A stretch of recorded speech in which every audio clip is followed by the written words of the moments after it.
Kawai na kisok kedia ka sorkar MDA1. Hakine kisan snem baladep. Kadai kejing bomla ban pen urlong, bat ban pendep ya kaying dorbar tauan kejala, kabadang yang kongreng menta hamau diang-diang. Katai kejing shna kala pendek rain yo menteri rengba kejala, bat ru ya ki menteri, bat ka sorkar hi barok kawai.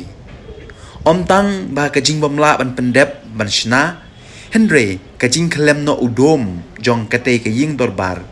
Hak baka sorkar kandang mud ban kiu buram syu lada dep ban ot ribon kloi.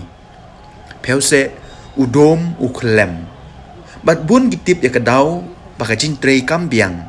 Kabiang tang hak jing pelut pisa bat ban le arsap da kito kibadon keti. Kumta bantap 8 miau. Badru ban presyang ban penkloi kecing ot ribon. Yo jia kumno hagi sengi ban wan. Mendaga sengi ke arpo khandai terik uleber. U menteri rengba ke jela. Ha rengkat kecingnya senden lang kiwe ki minister. Jong ke MDA tu. Kila lek her bran ban lek jurip ya kete. Kasok ke dia. Kaying dorbar tauan ke jela.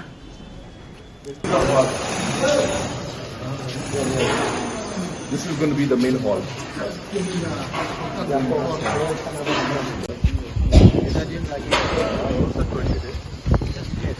Oh, jaga tentu tu. We're going to do it manually, no? Ada इसको भी So wooden panel means the sound will be.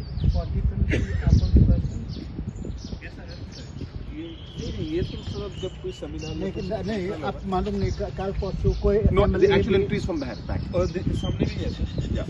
but this will be what are like construction roof no roof पर ये sir slab के ऊपर है.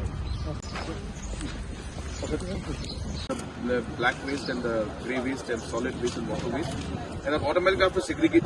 So therefore, obviously, if this platform didn't last, everything fell down. So now what?